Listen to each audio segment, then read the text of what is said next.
Bob, 1 year ago we were dealing with Hurricane Irma. Right now it seems to be the ongoing issues from red tide, whether it's gone or here. It's a different story, but Right. it's having an impact on a lot of people here along the Sun Coast. And the red tide hasn't gone away. We talked about that last week. It was still there. What we were seeing is east wind, which blows the harmful impacts of red tide away from the beachgoers and people on the beaches. So it seems okay, but you get that west wind. We saw it today, and that wind should switch back around a little bit more to the north, maybe northeast tomorrow.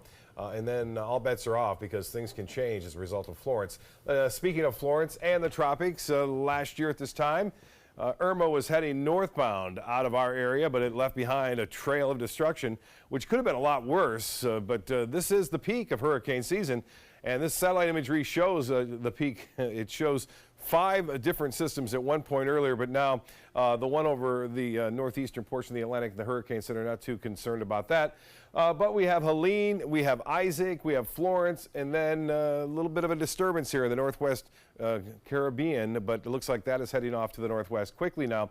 If you didn't see the top of the newscast, this is Florence. It's not gained much strength since the 5 o'clock advisory. Still at 140-mile-an-hour winds, and that is a major hurricane, Category 4.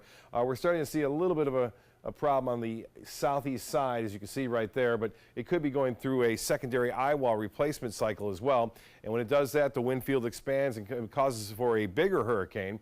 Right now, the pressure's come up a little bit, 944 millibars. Top winds at 140, gusts up to 165. It has a chance of becoming a Category 5, and that'll happen more so tomorrow afternoon when winds get up to, or Wednesday, I should say, get up to 155 miles an hour.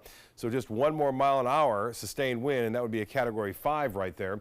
And as we approach the coast, it will be a major hurricane as it makes its way toward, looks like the Carolina coast right now. It has been shifted a little bit further off to the right or the east. However, you'll notice after day 3, there's a chance it could still be out here. It's not necessarily in this cone.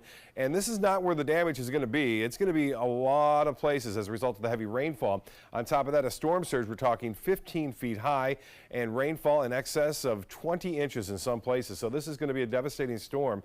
Have a lot of different aspects as far as storm surge, wind, and then the heavy rainfall. And this is the GFS model, and notice the GFS just kind of hangs on the outer banks of North Carolina. This is Saturday now, and then even into Sunday it's still hanging out there, dropping to the southwest, and then Monday it makes landfall again, and then on Tuesday it's still around. So if that's the case, you're talking catastrophic flooding and dangerous conditions. Now, this is the European model. This model takes it in to North Carolina and weakens it considerably as it makes its way into North Carolina, but still it stays there through Friday, Saturday, and then eventually by Sunday it starts to depart and head off to the northwest. So 2 different scenarios there.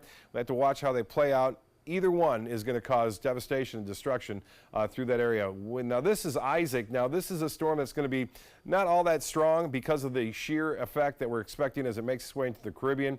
And some of the models are all over the place. This particular group takes it west. This one takes it to the north, while this one even misses Puerto Rico and takes it off into the open waters of the Atlantic. For us, we don't have to worry too much about that right now. We'll keep an eye on it for you. This disturbance in the northwest Caribbean is expected to head off toward the northwest, but the one way out here in the Atlantic is good news. Helene is going to stay out there in the open waters of the Atlantic.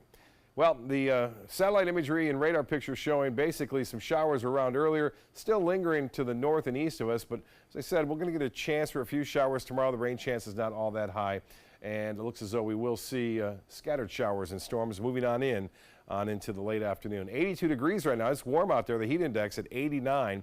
For boaters tomorrow, winds will be rather light. Winds will be out of the south, the east, switching to the northwest with that sea breeze developing later on in the afternoon. So our rain chances at 20% tomorrow. They bump up on Wednesday and Thursday, and then Friday, Saturday, and Sunday at 30% for scattered storms, but subject to change depending upon future movement of Florence. Jacqueline? All right, Bob, thank you.